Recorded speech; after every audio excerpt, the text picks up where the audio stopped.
High weirs Navodaya స్కూల్లో ఎవరైతే 6th class join కావడం కోసం ఎంట్రన్స్ ఎగ్జామ్ అయితే రాయాల్సిన అవసరం ఉంటుంది. ఇది 2026 అకాడమిక్ ఇయర్ గాను అప్లికేషన్స్ అయితే ఓపెన్ కావడం జరిగింది. ఈ యొక్క అప్లికేషన్ అన్నది ఎలా చేసుకోవాలి అన్నది ఈ వీడియోలో నేనైతే డీటెయిల్గా చెప్పబోతున్నాను. మీరు కనుక మన ఛానల్కి ఇప్పుడే కొత్త వస్తే మాత్రం ఛానల్ని సబ్స్క్రైబ్ చేసుకోండి. వీడియోని ఎక్కడ స్కిప్ చేయకుండా లాస్ట్ వరకు చూస్తే మీకు ఫుల్ పర్ఫెక్ట్ ఇన్ఫర్మేషన్ అయితే తెలియడం జరుగుతుంది. అయితే ఈ యొక్క ఆన్లైన్ అప్లికేషన్ లాస్ట్ డేట్ వచ్చేసి 29th July 2025. సో ఈ యొక్క అప్లికేషన్ చేసుకోవడానికి మీరు స్క్రీన్ మీద చూస్తున్న వెబ్సైట్కి అయితే వెళ్ళాల్సిన అవసరం ఉంటుంది. ఈ యొక్క వెబ్సైట్ డిస్క్రిప్షన్లో ప్రొవైడ్ చేయడం జరుగుతుంది. సింపుల్గా మీరు క్లిక్ చేయడం ద్వారా మీ యొక్క మొబైల్ని అప్లికేషన్ అయితే ఈజీగా చేసుకోవచ్చు. అయితే దీనికోసం ఇక్కడ క్యాండిడేట్ కార్నర్ అని కనిపిస్తుందిగా, దీని మీద అందులో first option click here for registration for class 6 అని కనిపిస్తుందా, దాని మీద క్లిక్ చేయాల్సిన అవసరం ఉంటుంది. సో దీని మీద క్లిక్ చేయగానే online application admission to the class 6 2026-27 academic year అని కనిపించడం జరుగుతుంది. సో మ్యాండేటరీ ఇన్ఫర్మేషన్ అని కొంత ఇన్ఫర్మేషన్ అయితే ఇస్తేనే మీరు అప్లికేషన్ చేసుకోవడానికి అవసరం ఉంటుంది. అందులో ఫస్ట్ వచ్చేసి candidate has already passed studied class 5th prayer to session 2025-26 అని రెండు ఆప్షన్స్ కనిపిస్తాయి. ఇక్కడ మీరు అయితే నో అని పెట్టాల్సిన అవసరం ఉంటుంది. ఎందుకనంటే ఒకవేళ 2025-26లో కనుక ఎస్ అంటే చదివేశారు మీ అబ్బాయి 5th క్లాస్ అని పెడితే యు ఆర్ నాట్ ఎలిజిబుల్ అని వస్తుంది. సో ఎట్టి పరిస్థితుల్లో ఎస్ అని పెట్టకండి, నో అని పెట్టాల్సిన అవసరం ఉంటుంది. సో నెక్స్ట్ వచ్చేసి the candidate has appeared in JNVST earlier, అంటే ఈ యొక్క నవోదయ స్కూల్లో ఇంతకుముందు ఎగ్జామ్ రాయడం కోసం ఏదైనా అప్లికేషన్ దరఖాస్తు చేసుకున్నారా అని ఈ యొక్క క్వశ్చన్. సో దీనికి మీరు ఎట్టి పరిస్థితుల్లో ఎస్ అని పెట్టకండి. ఎస్ అని పెడితే మాత్రం you are not eligible for apply అని వస్తుంది. సో నో అని పెట్టాల్సిన అవసరం ఉంటుంది. Next have you read the prospectus, అంటే దీనికి సంబంధించిన ప్రాస్పెక్టిస్ అన్నది ఆల్రెడీ ఈ వెబ్సైట్లో అవైలబుల్గా ఉంది.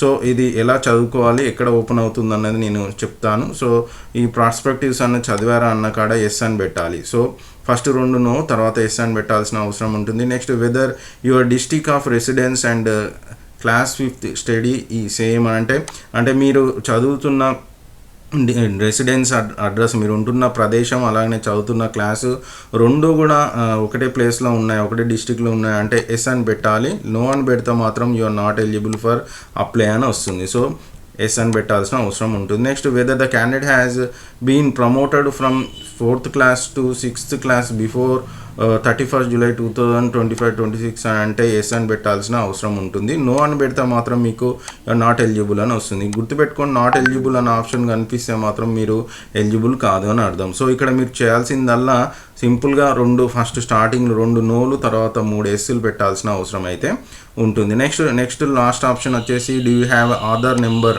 అంటే ఆధార్ నెంబర్ ఉంటే ఎస్ అని పెట్టాల్సిన అవసరం ఉంటుంది. ఎస్ అని పెట్టేసి ఇక్కడ ఆధార్ నెంబర్ అన్నది ఎంటర్ చేసి సబ్మిట్ బటన్ని క్లిక్ చేయాల్సిన అవసరం ఉంటుంది.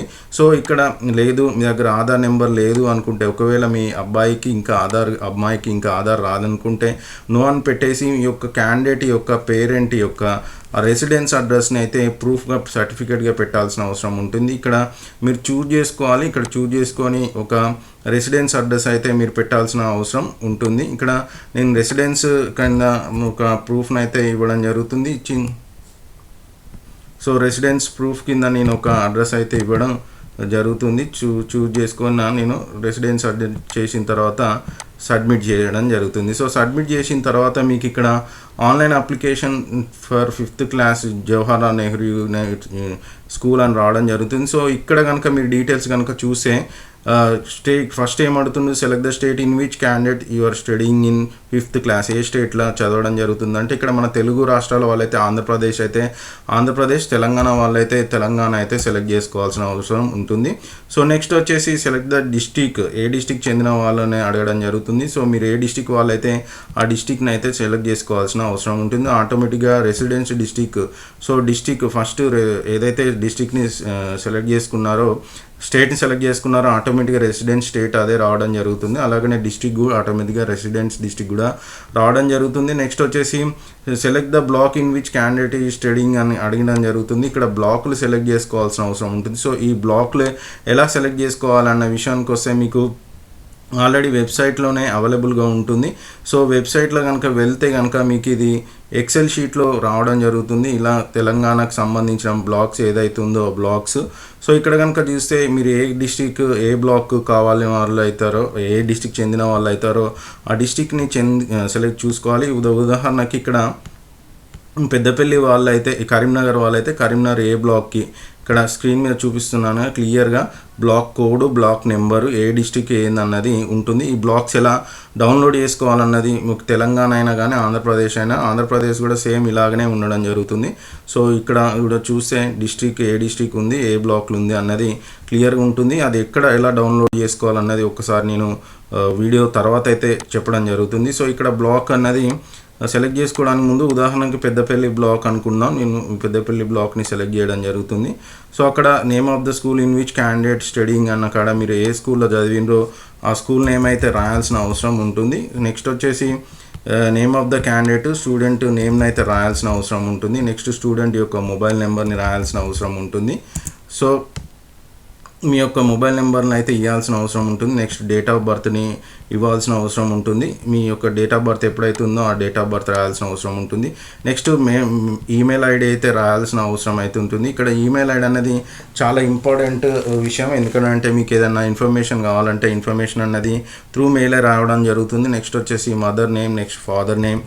సో నెక్స్ట్ వచ్చేసి ఈ యొక్క నేమ్ ఆఫ్ ద గార్డియన్, ఒకవేళ మదర్ ఫాదర్ లేకుంటే గార్డియన్. నెక్స్ట్ వచ్చేసి రిలేషన్ నేము, నెక్స్ట్ వచ్చేసి గార్డియన్ ఎలా అవుతారు అన్నది రాయడం జరుగుతుంది. నేషనాలిటీ రాయాల్సిన అవసరం ఉంటుంది. నెక్స్ట్ ఐడెంటిటీ మార్క్స్, అంటే మీ స్టూడెంట్కి ఐడెంటిటీ ఎవరైతే అప్లికేషన్ చేసుకుంటారో ఐడెంటిఫికేషన్ మార్క్స్ అంటే ఎక్కడ పుట్టుమచ్చలు ఉంటాయన్నది రాయాల్సిన అవసరం ఉంటుంది. నెక్స్ట్ వచ్చేసి జెండర్, మీరు ఏ జెండర్ కిందకి మేలా ఫీమేలా, అమ్మాయి అయితే ఫీమేల్, అబ్బాయి అయితే మేల్ అని రాయాల్సిన అవసరం ఉంటుంది. నెక్స్ట్ వచ్చి కేటగిరీ, అంటే general, SC, ST, OBC category, ఈ కంపల్సరీగా సెలెక్ట్ చేసుకోవాలి. నెక్స్ట్ వచ్చేసి మీ అడ్రస్, నెక్స్ట్ వచ్చేసి మీ పిన్ నెంబర్ అయితే ఎంటర్ చేయాల్సిన అవసరం ఉంటుంది. దీని తర్వాత మీడియం ఆఫ్ ఎడ్యుకేషన్ అన్నది ఎగ్జామినేషన్ రాయాలి. మీరు ఇక్కడ గుర్తుపెట్టుకోండి, మీరు ఏ మీడియంలో క్వశ్చన్ పేపర్ కావాలనుకోండి, ఇక్కడ చిన్న పొరపాటు చేసినా మీ క్వశ్చన్ పేపర్ అలానే రావడం జరుగుతుంది. ఉదాహరణకి మీరు ఇంగ్లీష్లో రావాలనుకుంటే క్వశ్చన్ పేపర్ ఇంగ్లీష్ సెలెక్ట్ చేసుకోండి, తెలుగులో రావాలనుకుంటే సెలెక్ట్ చేసుకోండి. సో మిగతా భాషలు ఒకవేళ మీరు కనుక ముస్లిం అయి ఉంటే ఉర్దూ, లేదనుకుంటే హిందీలో కావాలంటే హిందీ, మరాఠీ అంటే మరాఠీ. నెక్స్ట్ వచ్చేసి స్టేట్ కోడ్, టెలిఫోన్ నెంబర్ అయితే మెన్షన్ చేయాల్సిన అవసరం ఉంటుంది. ఒకవేళ మీరు ఫిజికల్లీ హ్యాండిక్యాప్డ్ అయి ఉంటే కనుక ఏ రకమైన ఫిజికల్లీ హ్యాండిక్యాప్డ్ అయి ఉన్నారో చెప్పాల్సిన అవసరం ఉంటుంది. Orthopaedic, visual, hearing. Next type of percentage, మీరు ఫర్ ఎగ్జాంపుల్ ఇక్కడ హియరింగ్ అని సెలెక్ట్ చేసింది అనుకోండి. సో అప్పుడు మీకు ఎంత పర్సెంటేజ్ ఆఫ్ ప్రాబ్లం ఉందన్నది మెన్షన్ చేయాల్సిన అవసరం ఉంటుంది. మీకు ఇక్కడ ఏం ప్రాబ్లం లేకుంటే, ఫిజికల్లీ హ్యాండిక్యాప్డ్ కాకుంటే, ఏదైనా డిజబిలిటీ లేకుంటే ఏం సెలెక్ట్ చేసుకోవాల్సిన అవసరం లేదు. నెక్స్ట్ వచ్చేసి రిలీజన్. సో రిలీజన్ అన్నా హిందూ, ఇస్లాం, క్రిస్టియన్, సిక్, బుద్ధిజం ఏదైతే అది సెలెక్ట్ చేసుకోవాల్సిన అవసరం ఉంటుంది. ఇఫ్ అదర్ రిలీజన్ అయితే ఏందన్నది రాయాల్సిన అవసరం ఉంటుంది. నెక్స్ట్ మీ యొక్క ఆధార్ నెంబర్, ఒకవేళ మీరు స్టార్టింగ్లో ఆధార్ నెంబర్తో లాగిన్ అయి ఉంటే మాత్రం ఇక్కడ నేను రెసిడెన్స్తో రావడం జరిగింది కాబట్టి ఆధార్ నెంబర్ రాలేదు. సో రెసిడెన్స్ కాకుండా ఆధార్ తోటి అయితే ఆటోమేటిక్ ఇక్కడ వచ్చేది. Next permanent education number. Next వచ్చేసి అపార్ ఐడి కార్డు మీ స్కూల్లో అడగండి, స్కూల్లో అడిగి తీసుకోండి. లేదనుకుంటే స్కూల్లో జనరేట్ చేయకుంటే మీరే ఇంటర్నెట్ ద్వారా అయితే జనరేట్ చేసుకోవచ్చు.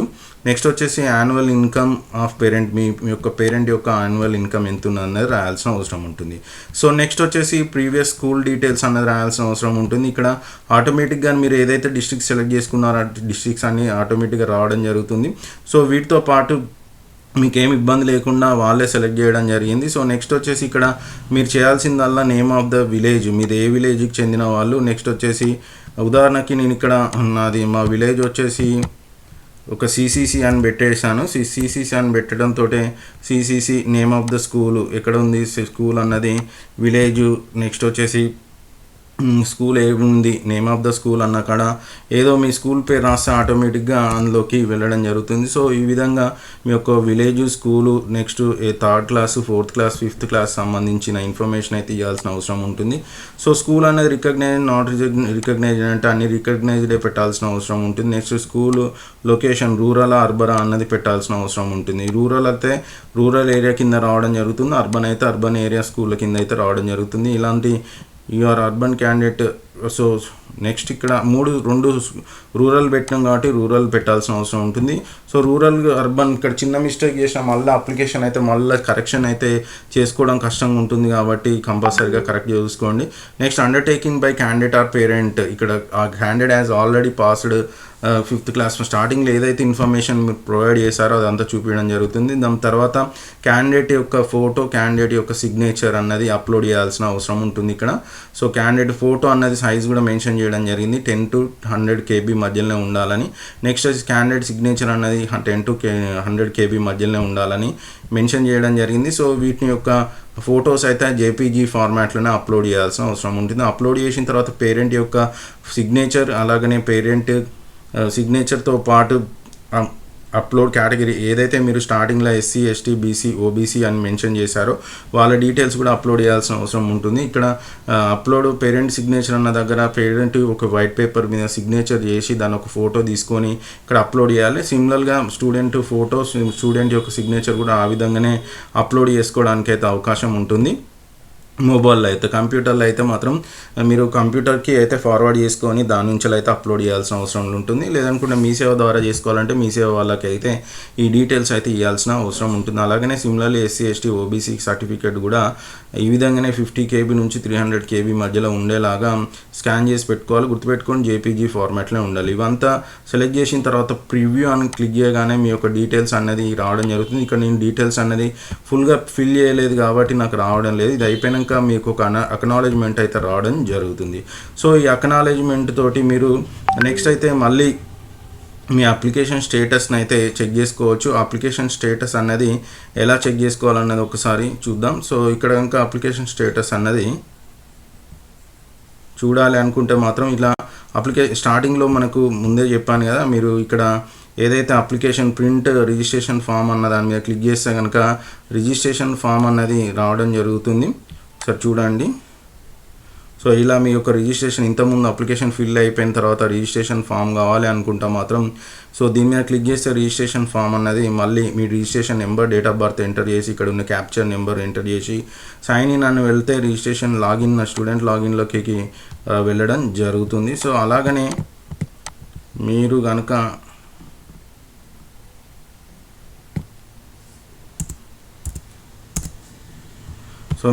మళ్ళీ ఈ రిజిస్ట్రేషన్ నెంబర్ తెలుసుకోవాలనుకుంటే కనుక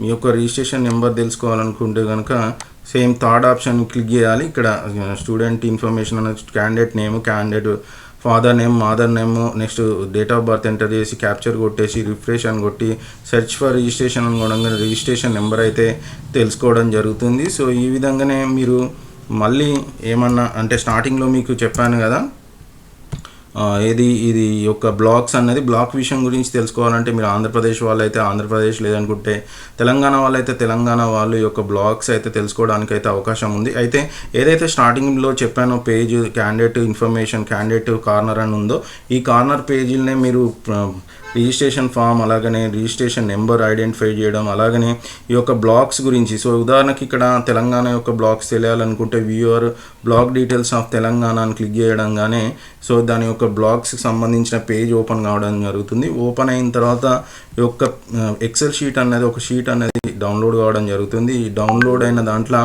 ఈ యొక్క ఏ డిస్టిక్లో ఏ స్కూల్ జేఎన్వి డిస్టిక్ ఏ స్కూళ్ళలో ఉన్నాయి, name of the new district అంటే ప్రస్తుతానికి ఏమైనా చేంజ్ అయిన డిస్టిక్ అయితే డిస్టిక్ నేమ్ చేంజ్ అయిన దాని వివరాలు సో మొత్తం అయితే ఉండడం జరుగుతుంది. సో ఈ విధంగా అయితే మీరైతే అప్లికేషన్ అయితే చేసుకోవడానికి అయితే ఉండడం జరిగింది. సో మీరు అప్లికేషన్ని ఫిల్ చేసిన తర్వాత మాత్రం మీరు ఎక్కడ కూడా ఈ యొక్క అప్లికేషన్ అయితే ఇవ్వాల్సిన అవసరం అయితే లేదు. డైరెక్ట్ ఆన్లైన్ అప్లికేషన్, కరెక్షన్స్ అయితే చేసుకోవడానికి అయితే లేదు కాబట్టి మీరు కొంచెం జాగ్రత్తగా అప్లికేషన్ చేయాల్సిన అవసరం ఉంటుంది. అయితే ఆంధ్రప్రదేశ్ వాళ్ళకైతే మాత్రం 13+2 ఈ అకాడమిక్ ఇయర్ నుంచి 2 ఎక్స్ట్రాగా రావడం జరిగింది. 15 జేఎన్వి స్కూల్స్ అయితే ఉండడం జరిగింది. నెక్స్ట్ వచ్చేసి ఈ యొక్క తెలంగాణ స్టూడెంట్స్కి అయితే మాత్రం 9 స్కూల్స్ అయితే ఉండడం జరిగింది, స్క్రీన్ మీద చూస్తున్నారు. సో నెక్స్ట్ వచ్చేసి ఈ యొక్క ఎగ్జామ్ విషయానికి వస్తే మాత్రం 2 సెషన్ అంటే తెలంగాణ ఆంధ్రప్రదేశ్ వాళ్ళకు మాత్రం 13th December 2025 11:30 AM అయితే ఈ యొక్క ఎగ్జామ్ అయితే ఉండబోతుంది. సో దీంతో పాటు మీరు ఏ డీటెయిల్స్ కావాలో అప్లోడ్కి సంబంధించిన విషయాలన్నది ఈ యొక్క స్టార్టింగ్లో చెప్పాను కదా, ఈ ప్రాస్పెక్టివ్స్ అని, ఈ ప్రాస్పెక్టివ్స్ అన్న ఫామ్లో దొరకడం జరుగుతుంది. సో ప్రాస్పెక్టివ్స్ అన్నది మీకు అప్లికేషన్ ఫామ్ అన్నది సో ఎక్కడ ఉంటుంది అన్నది ఇంతకుముందు మీకు చూపించాను కదా. సో ఈ విధంగా స్టార్టింగ్ పేజ్లో ఉండడం జరుగుతుంది. సో ఇదండి స్టూడెంట్స్ వీడియో, ఇలా మీరు అప్లికేషన్ చేసుకోవాలి అన్న దాని గురించి టోటల్ ఇన్ఫర్మేషన్. వీడియో కనుక నచ్చితే వీడియోకి లైక్ చేయండి. నెక్స్ట్ వచ్చేసి వీడియోకి మా కామెంట్ సెక్షన్లో మీకు ఏమైనా డౌట్ ఉంటే కామెంట్ చేయండి. సో షేర్ చేయడం మర్చిపోవద్దు. Thanks for watching video.